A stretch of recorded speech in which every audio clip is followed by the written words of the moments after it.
بسم اللہ الرحمن الرحیم۔ السلام علیکم معزز ناظرین کرام، سلطان محمد اول کی وفات پر اس کا بڑا لڑکا مراد جو ایشیا کوچک میں سلطان کا قائم مقام تھا 18 سال کی عمر میں تخت نشین ہوا۔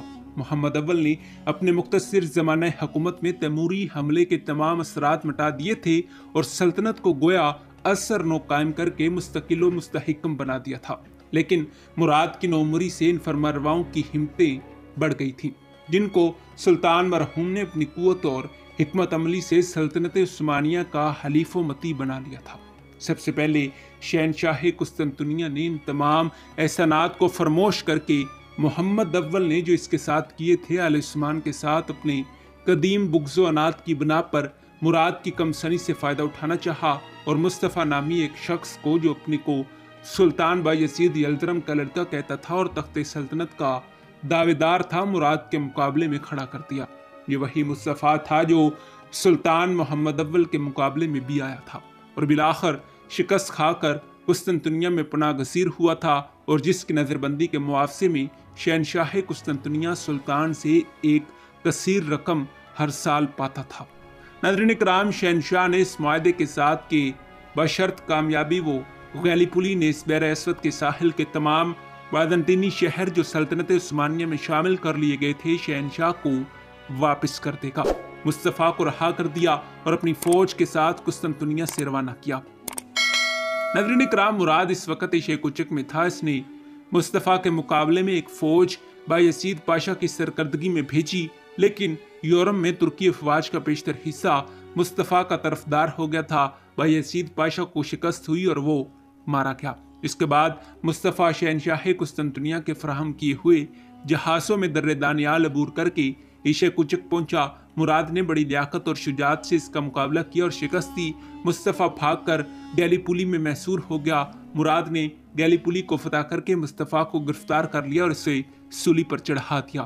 ناظرین کرام، اس طرح اس آخری فتنے کا بھی خاتمہ ہو گیا، جس کا سلسلہ بایزید یلدرم کی وفات کے بعد اس کے لڑکوں کی باہمی آویزش اور قوت اسمائی سے شروع ہوا تھا۔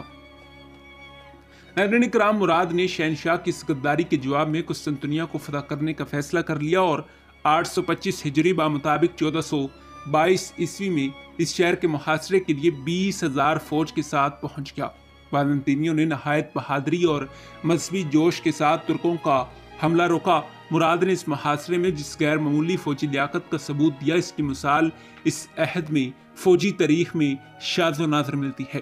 ناظرین کرام، قوی امید تھی کہ بالآخر وہ اپنے مقصد میں کامیاب ہو کر رہے گا، لیکن شہنشاہ نے ایک ایسی تدبیر اختیار کی جس سے مراد کو مجبوراً محاصرہ اٹھا کر اپنی سلطنت کی حفاظت کے لیے ایشیا کوچک کا رخ کرنا پڑا۔ مراد کا ایک چھوٹا بھائی مصطفیٰ نامی تھا اور قسطنطنیہ کے محاصرے کے وقت وہ ایشیا کوچک میں تھا۔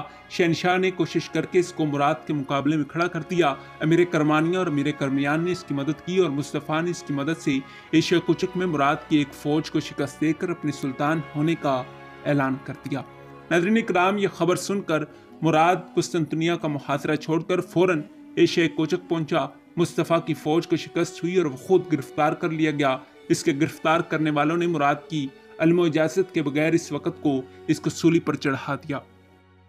ناظرین کرام، اس فتنے کو فروغ کرنے کے بعد مراد ایشیا کوچک کی ان ترکی ریاستوں کی طرف متوجہ ہوا جو تیموری حملے کے بعد سلطنت عثمانیہ سے بالکل آزاد ہو گئی تھیں اور اس کی بے کنی کی ہر ممکن کوشش کرتی رہتی تھیں۔ امیر کرمیان ان سب میں پیش تھا۔ مراد کے خلاف مصطفیٰ کو کھڑا کرنے میں بھی اس کا ہاتھ تھا۔ اس کا یہ طرز عمل اس قدیم عناد پر مبنی تھا جو آل عثمان اور کرمیان کے درمیان ابتدا سے چلا آتا تھا۔ چنانچہ مراد نے اس کی سرکوبی کے لیے کرمانیہ پر حملہ کیا اور محمد کو قتل کر کے اس کے لڑکے ابراہیم کو وہاں کا امیر بنا دیا۔ ناظرین کرام، اس نے کرمانیہ کو اپنی سلطنت میں شامل نہیں کیا بلکہ صرف اس کے باج گزار ہونے پر کنات کی۔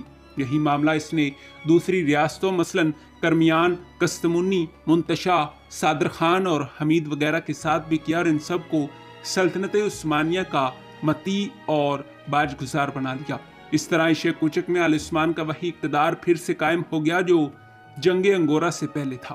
امیر کستمونی باج گزار ہونے کے علاوہ اپنی نصف ریاست سے بھی سلطان کے حق میں دستبردار ہو گیا اور اپنی بیٹی اس کے نکاح میں دے دی۔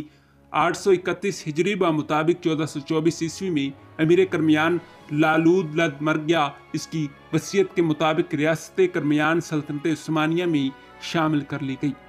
جی ہاں ناظرین کرام، یہی ہماری آج کی ویڈیو کا موضوع تھا۔ ملتے ہیں اسی موضوع کی اگلی قسط کے ساتھ، تب تک دیجیے اجازت، خدا حافظ۔